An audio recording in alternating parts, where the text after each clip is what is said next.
हरिओम। जय श्री कृष्ण। राधे राधे। जय योगेश्वर। बंशीधरम तोत्रधरम नमामि मनोहरम मोहहरम च कृष्णं मालाधरम धर्मधुरम धरं च पार्थस्यर्धारध्यकरं च देवं कर्तव्यदीक्षां च समत्वशिक्षां ज्ञानस्य भिक्षां शरणागतिं च ददाति गीता करुणाद्रभूता कृष्णेन गीता जगतो हिताय। कृष्णेन गीता जगतो हिताय। श्रीमद् भगवद गीता जी और अध्याय है 18वां, श्लोक 73वां और भाग है दूसरा, पार्ट 2। श्लोक इस प्रकार है। भगवान ने कहा कि तूने सुना समझा, तो अर्जुन अब कह रहे हैं, कच्चिदेतच्छ्रुतं पार्थ त्वयैकाग्रेण चेतसा कच्चिदज्ञानसम्मोहः प्रनष्टस्ते धनंजय। हे प्रथानंदन, क्या तूने एकाग्र चित्त से इस गीता शास्त्र को सुना? भगवान तो साथ में ही थे, अब सुन रहा है या नहीं सुन रहा भी भगवान को पता था, लेकिन अर्जुन से मुख से भगवान बुलवाना चाहते हैं, हे धनंजय, क्या तेरे अज्ञान में से उपजा हुआ, उत्पन्न हुआ, मोह नष्ट हुआ? तब अर्जुन जी कहते हैं कि हे कृष्ण जी, नष्टो मोह स्मृतिर्लब्धा त्वत्प्रसादान्मयाच्युत स्थितोऽस्मि गतसन्देहः करिष्ये वचनं तव। हे अच्युत, आपकी कृपा से मेरा मोह नष्ट हो चुका है और मैंने स्मृति भी प्राप्त कर ली है। अब मैं संशय रहित होकर स्थित हूँ। अब मैं आपकी आज्ञा का पालन करूँगा। तो आइए अब क्या कहते हैं कि अंतःकरण की स्मृति और तत्व की स्मृति में बहुत अंतर है। प्रमाण से प्रमेय का ज्ञान होता है, परंतु परमात्मा तत्व अप्रमेय है। इसलिए परमात्मा प्रमाण से व्याप्त होने के योग्य नहीं है। व्याप्त प्रमाण से व्यापवा माने व्याप्त होने के लिए योग्य नहीं, वो तो असीमित है ना। परमात्मा प्रमाण के अंतर्गत आने वाला तत्व नहीं है और प्रमाण प्रमाता के अंतर्गत आने वाला है। देखिए, जिसके द्वारा जाना जाए उसको प्रमाण कहते हैं और जिसका ज्ञान हो जाए वह प्रमेय है। माने जो जानने वाला है वो प्रमाता है।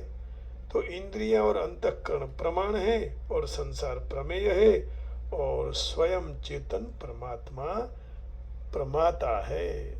तो ये तीनों अर्थ यहाँ समझा दिए। इंद्रिय अंतःकरण प्रमाण है, संसार प्रमेय है और स्वयं चेतन परमात्मा प्रमाता है। तो ये सब ध्यान में रखे तो प्रमाता एक होते हैं, प्रमाण भी अनेक होते हैं।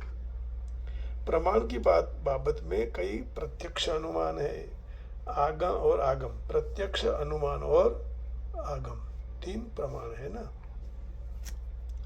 तो तीन मुख्य प्रमाण माने जाते हैं, प्रत्यक्ष, अनुमान और उपमान। यह शब्द चार प्रमाण है और कई चारों उपरांत अर्थापत्ति, अनुपलब्धि, ऐतिह्य, इन तीन प्रमाण को ज्यादा माने विशेष माने जाते हैं। लेकिन प्रत्यक्ष, अनुमान और आगम, कई प्रत्यक्ष मानते हैं, अनुमान मानते हैं, उपमान मानते हैं और शब्द, ये चार प्रमाण मानते हैं। तो इस तरह प्रमाण मानने में भी मतभेद है।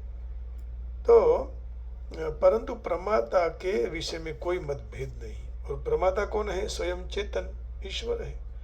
तो यह प्रत्यक्ष, अनुमान आदि प्रमाण वृत्ति रूप है, परंतु प्रमाता वृत्ति रूप नहीं होता, तो वह स्वयं अनुभव के रूप में होता है।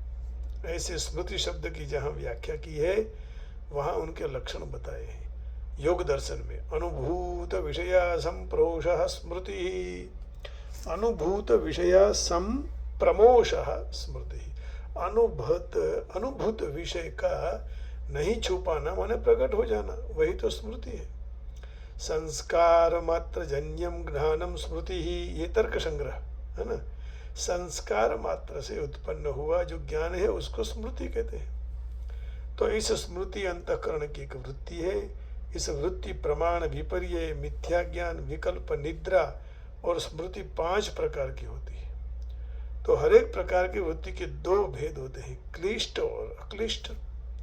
वृत्तियां के भी भेद है ना। तो वृत्ति प्रमाण, विपर्यय, मिथ्या ज्ञान, विकल्प, निद्रा, स्मृति 5 प्रकार की होती है। उसके दो भेद बताए, क्लिष्ट और अक्लिष्ट। संसार की वृत्ति रूप स्मृति क्लिष्ट है, अर्थात बंधन कारक है, और भगवत संबंधी वृत्ति स्मृति अक्लिष्ट है, अर्थात क्लेश को दूर करने वाली है। तो इन सब वृत्तियों का कारण अविद्या है, परंतु परमात्मा अविद्या से रहित है, इसलिए परमात्मा की स्मृति स्वयं से ही होती है, वृत्ति के कारण नहीं होती है। जब परमात्मा की स्मृति जागृत हो जाती है तो फिर उसको कभी विस्मृति नहीं होती है। जब अंतःकरण की वृत्ति में स्मृति और विस्मृति दोनों होती है, तो परमात्मा तत्व की विस्मृति की भूल तो असत संसार को असता सत्ता और महत्ता देने से होती है। तो यह विस्मृति अनादिकाल है, काल से है, अनादिकाल से होते हुए भी उसका अंत हो जाता है। जब उसका अंत हो गया तो अपने स्वरूप की स्मृति जागृत हो जाती है। इसलिए अर्जुन जी ने कहा कि स्मृति लब्धा, अर्थात असत के संबंध के कारण स्मृति सुसुप्ति रूपी में जागृत हो गई। जिस तरह कोई आदमी सोया हुआ है और वहाँ उसका शव पड़ा है, अब दोनों में महान अंतर है। कोई सोया हुआ है और एक कोई मरा हुआ मुर्दा है। तो इस तरह अंतःकरण की स्मृति विस्मृति दोनों मुर्दे के समान है, जड़ है, परंतु स्वरूप की स्मृति सुप्त है, जड़ नहीं है। केवल जड़ का आदर करने से सूते हुए के ऊपर से कोई स्मृति लुप्त रहती है। आदर करवाથી सूतेलानी जेम ऊपर थी ते स्मृति लुप्त रहे છે, परंतु आवृत रहती है। वह आवरण न रहते ही स्मृति का प्रागट्य हो जाता है, और उसी को स्मृति लब्धा।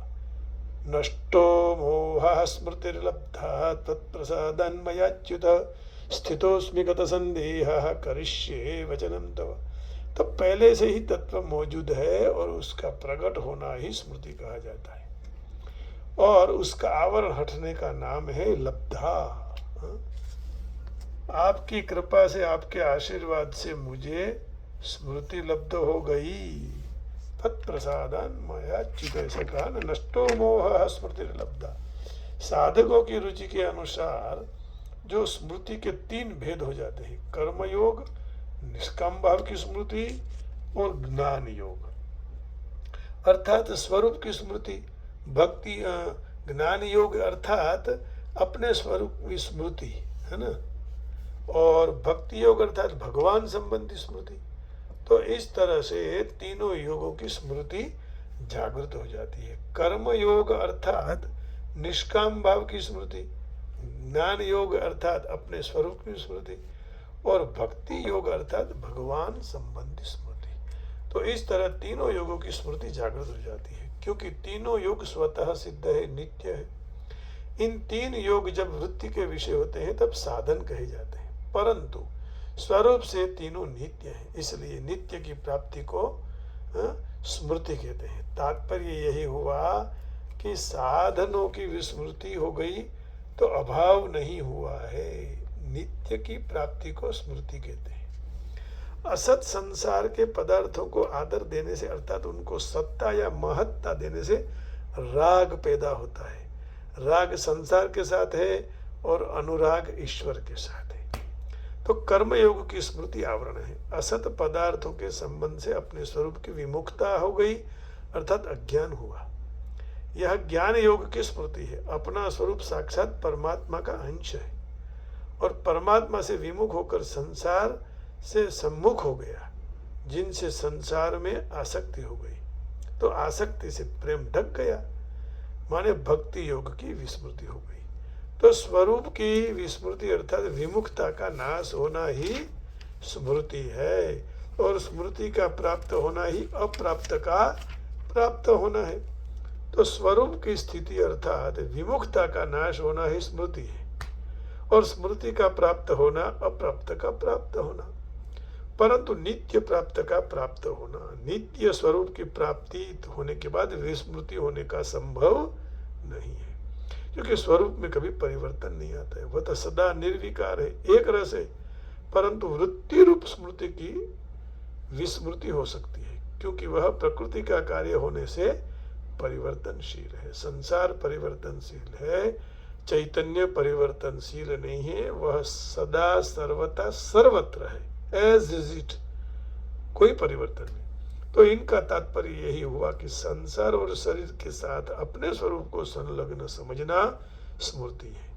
संसार और शरीर से अलग होना, अपना स्वरूप का अनुभव करना स्मृति है। अपने स्वरूप की स्मृति अपनी जात से अपने होती है, तो उसमें करण और आदि की अपेक्षा नहीं रहती है, क्योंकि मनुष्य को अपना होना ही जो ज्ञान होता है उसमें कोई प्रमाण की आवश्यकता नहीं होती, जिसमें करण आदि की अपेक्षा होती है। तो वह स्मृति अंतःकरण की एक वृत्ति है। स्मृति तत्काल प्राप्त होती है, उसकी प्राप्ति में विलंब या तो परिश्रम नहीं है। कर्ण कुंती के पुत्र थे, परंतु जो पैदा होते ही जब कुंती माता ने त्याग कर दिया कर्ण का, तब अधिरथ नाम के सुत की पत्नी राधा ने उसका पालन पोषण किया। इससे वह राधा को ही मां मानने लगे। जब सूर्य देव के पास उनको ये पता लगा कि वास्तव में मेरी मां तो कुंती है, तब उनको स्मृति प्राप्त हुई। अब मैं कुंती का पुत्र हूं, ऐसी स्मृति प्राप्त होते ही कितना समय लगा है? तो क्या परिश्रम करना पड़ा, क्या अभ्यास करना पड़ा, कितना तकलीफ आई, यहाँ कितना जोर आया। पहले इस तरफ लक्ष्य नहीं था, अब लक्ष्य हो गया। बस बात इतनी ही है। स्वरूप निष्काम है, शुद्ध बुद्ध मुक्त है, और भगवान का है ना। तो स्वरूप की स्मृति अर्थात विमुखता से जीव सकाम बद्ध और सांसारिक बनता है। ऐसे स्वरूप की स्मृति वृत्ति की अपेक्षा नहीं रखती, अर्थात अंतःकरण की वृत्ति से स्वरूप की स्मृति जागृत होने का संभव नहीं है। स्मृति तभी ही जागृत हो जाएगी जब अंतःकरण से सर्वथा संबंध विच्छेद होगा। स्मृति अपने द्वारा अपनी जात में जागृत होती है, अपनेपन में जागृत होती है। इसलिए स्मृति की प्राप्ति के लिए किसी के सहयोग की अभ्यास की आवश्यकता नहीं है, क्योंकि जड़ता की सहायता के बिना अभ्यास नहीं होता है। जब स्वरूप के साथ जड़ता का लेश मात्र भी संबंध नहीं है, स्वरूप अनुभव सिद्ध है, अभ्यास साध्य नहीं है। इसलिए एक बार स्मृति जागृत हो जाए फिर उसकी पुनरावृत्ति नहीं करनी पड़ती है। स्मृति भगवान की कृपा से जागृत होती है, और कृपा होती है तो भगवान के सन्मुख होने से भगवान की सन्मुखता आती है। तो सन्मुख होना चाहिए। तो संसार मात्र से विमुख होने से, जिस तरह अर्जुन को कहा कि मैं केवल अपनी आज्ञा का पालन करूंगा, करिष्ये वचनं तव, ऐसे नष्टो मोहः स्मृतिर्लब्धा तत्प्रसादान् मयाच्युत स्थितोऽस्मि गत संदेहः करिष्ये वचनं तव। इस तरह संसार का आश्रय छोड़कर केवल भगवान के शरण होकर कह दे कि हे नाथ, अब मैं तुम्हारी आज्ञा का पालन करूंगा, अब मुझे कुछ नहीं करना है, आप जो कहेंगे वही मुझे करना है। ऐसी शरणागति से ही भक्ति और भगवान मिल जाते हैं। तात्पर्य यही हुआ कि स्मृति की प्राप्ति में साधक की सन्मुखता भगवान की कृपा ही कारण है। इसलिए अर्जुन स्मृति प्राप्त होते ही केवल भगवान की कृपा को ही कारण मानने लगे, और भगवान की कृपा तो प्राणी मात्र पर अपार अतुट अखंड रूप है। जब मनुष्य भगवान के सम्मुख हो जाए तब उसको कृपा का अनुभव हो जाता है। तत्प्रसादात् मयाच्युत पदों से अर्जुन कह रहे हैं कि आपने विशेषता से सर्वगुह्यतम तत्व बताया। तत्व माने ट्रूथ, बोध माने knowledge. The Upanishads, Gita is Upanishads essence of Vedas, essence of Upanishadas. Upanishadas means self knowledge. तो यहाँ विशेषता से अर्जुन ने तत्प्रसादात मया अच्युता पदों से अर्जुन कह रहे हैं कि आपने विशेषता से सर्वगुह्यतम तत्व बताया और उसकी मुझे विशेषता से स्मृति आ गई। अब मैं आपका था, आपका रहूंगा और आपका ही था रहूंगा, आपका हो गया। तो इस स्मृति आ गई तो मेरी एकाग्रता से सुनने की प्रवृत्ति नहीं आई, अर्थात वह मेरा एकाग्रता से सुनने का फल नहीं है, परंतु स्मृति तो आपकी कृपा से ही आई है। मत्त स्मृतिर्ज्ञानमपोहनञ्च भगवान कह चुके हैं आगे। तो फिर उन्होंने कहा कि मैं युद्ध नहीं करूं, किसने? अर्जुन ने। आपकी कृपा से स्मृति आई, पहले मैं शरण होकर उपदेश देने के लिए प्रार्थना की थी, अब मैंने कहा था कि मैं युद्ध नहीं करूंगा, परंतु जब मुझे वास्तविकता का बोध नहीं था तब मैं ऐसा बोला कि युद्ध नहीं करूंगा। लेकिन आप मुझे उपदेश देते रहे, उसमें आपकी कृपा का ही कारण है। मुझे जैसा सम्मुख होना चाहिए वैसा मैं सम्मुख नहीं हुआ था, परंतु आपके अहेतु मारा पर कृपा करके, अर्थात मेरे पर कृपा करने के कारण आप अपनी कृपा से परवश हो गए, वशीभूत हो गए। बिना पूछे ही आपने शरणागति की सर्वगुह्यतम बात कह दी। इसी अध्याय के 64 श्लोक में यहाँ कहते हैं, सुनिए। 64 नाम के वर्सेस में, श्लोका में भगवान क्या कह रहे हैं। बहुत अनूठी अनूठी बात भगवान ने अंत में कहकर सारे ज्ञान को फिर से गीता जी का परावर्तित कर रहे हैं। अब देखो यहाँ आया, सर्वगुह्यतमं भूयः शृणु मे परमं वचः इष्टोऽसि मे दृढ़मिति ततो वक्ष्यामि ते हितम्। सबसे अत्यंत गोपनीय वचनों से अति गोपनीय सर्वोत्कृष्ट वचन को तू फिर मेरे पास सुन। तू मेरा अत्यंत प्रिय मित्र है, इसलिए यह विशेष हितकारी वचन मैं तुम्हें कहूँगा। यहाँ कहा ना उन्होंने, स्पष्टता कर दी। तो कहने का भाव यही है कि भगवान ने पूछा कि तुमने सुना समझा, तो बोले हाँ। तो कब हुआ ये? जब सन्मुख हुए तब हुआ ये, है ना। फिर 65 में भी कहा, मन्मना भव मद्भक्तो मद्याजीमं नमस्कुरु मामे वैश्यसि सत्यन्ते प्रतिजाने प्रियोसु में। तू मेरा भक्त हो जा, मुझ में मन वाला बन जा, मेरा पूजन कर, है? मुझे नमस्कार कर। ऐसे करने से तू मुझे प्राप्त होगा। तेरे सामने मैं सत्य प्रतिज्ञा करता हूँ कि तू मुझे बहुत प्रिय है। अब देखे अंतिम श्लोक में भगवान ने क्या कहा, सर्वधर्मान् परित्यज्य मामेकं शरणं व्रज अहं त्वा सर्वपापेभ्यो मोक्षयिष्यामि मा शुचः। तो अहेतु की, यही अहेतु की कृपा से मेरा मोह नष्ट हुआ है। आइए यहाँ तक ही आज का सत्संग श्रीमद् भगवद गीता जी का पूरा करेंगे। उससे पहले, पूरे करते पहले देख लेते हैं कि इंग्लिश में इसका क्या अर्थ कहा था। हम रोज जब जितने भाग आते हैं तो याद करते हैं। Arjuna said, Krishna by your grace my delusion has been destroyed and I have gained wisdom. I am free of all doubt. I will do your bidding. है ना। करिष्ये वचनम तव, अब मैं तुम्हारे शरण में हूँ, आप जो कहेंगे वही मैं करूँगा। नष्टो मोहः स्मृतिर्लब्धा तत्प्रसादान् मयाच्युत स्थितोऽस्मि गत संदेहः करिष्ये वचनम तव। Arjuna said, my dear Krishna, oh infallible one, my illusion is now gone. I have regained my memory by your mercy. Kripa, mercy माने कृपा। I am now free from doubt and am prepared to act according to your instruction. है ना। भगवान, अब तो जैसे कहोगे वैसे मैं करूँगा, मैं आपका ही हूँ। तो ये भी पूरा अर्थ तैयार कल चर्चा हो गई थी। तो फिर उसने भगवान की बात मानने के बाद धनुष लेके खड़ा हो गया, बोलता है कि अब मैं युद्ध करूँगा। तो ये बहुत बड़ी आनंद की बात है कि किसी को भी समझाने के बाद यदि समझ जाए और बात अपने कोई बड़े हो, बुजुर्ग हो, उनका मानने लगे तो और क्या चाहिए? कुछ नहीं चाहिए।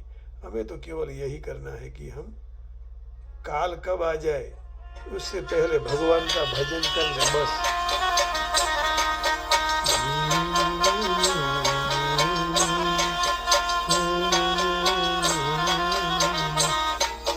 जान शक्यों काल रे सवार काल सूर्य कासे को, जान शक काल रे सवार काल पीऊ कासे, आकायमती हंस लोरे तो चिंता नो उड़ी दासे, आकायमती हंस लोरे तो चिंता नो उड़ी दासे, कोण जान सके काल मेरे सवार काल पीऊ कासे।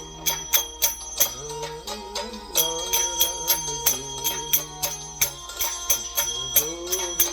गोविंदा,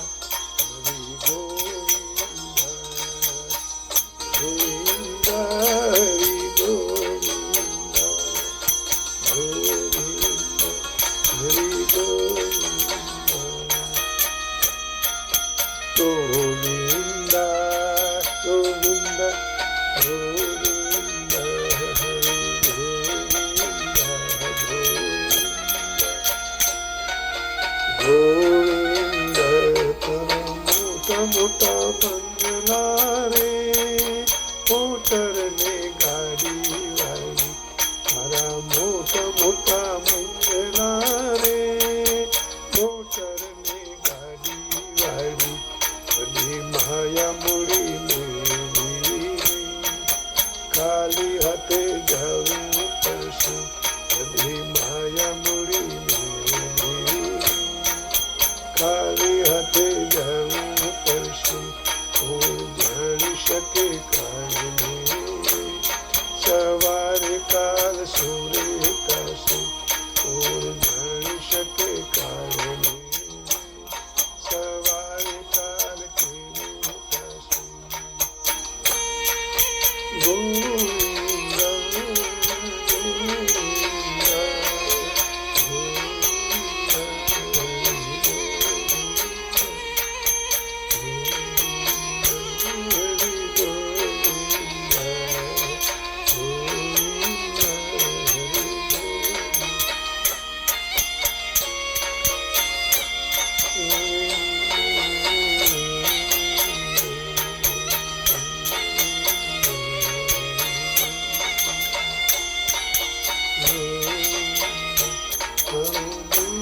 रूपाणो रे नहीं राखे घर में, तारो देह रूपाणो रे नहीं राखे घर में, तारा सगानी संबंधी थोड़ा दीन भूली बसे, तारा सगानी संबंधी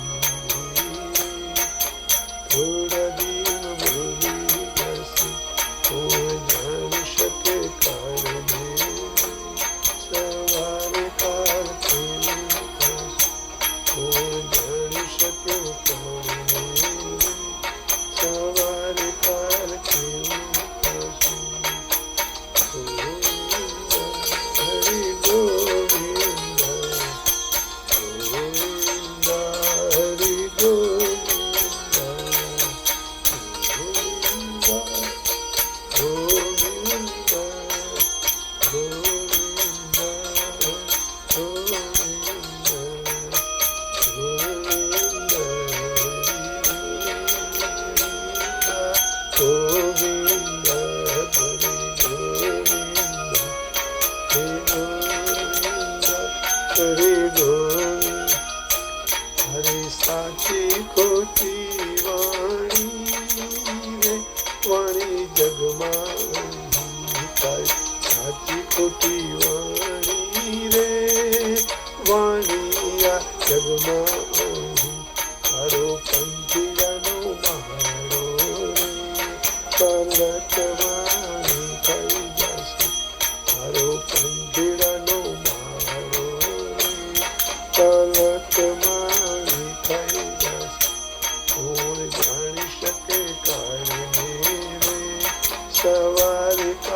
કેવો થશે કોઈ જાણી શકે કાળને રે સવારે કાલ કેવો થશે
તારો સફળ થશે થાન રામ ભક્ત સાચો રે ફેરો તારો સફળ થશે કોઈ જાણી શકે કાળને સવારે કાલ કેવું થશે કોઈ જાણી શકે કાળને રે સવારે કાલ કેવું આ કાયમાંથી હંસરો રે નોડી જશે આ કાયમાંથી હંસલો રે ઓ નોડી જશે તો જાણી શકે કાળને રે સવારે કાલ કેવું થશે કોઈ જાણી શકે કાળને રે સવારે કાલ કેવું થશે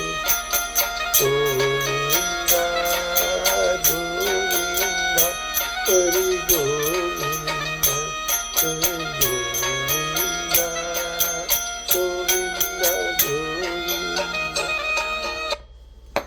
आप सबके हृदय में काल महाकाल स्वरूप बैठे हुए भगवान शिव जी को प्रणाम करके वाणी को विराम देता हूँ। हरिओम। जय श्री कृष्ण। राधे राधे। जय योगेश्वर। जय उमिया माँ। ओम नमः शिवाय। जय श्री राम। जय राम जी की जय हो प्रभु। जय हो। सबका मंगल हो, सबका कल्याण। राधे राधे राधे। जय जगदम्ब। जय जगदम्ब।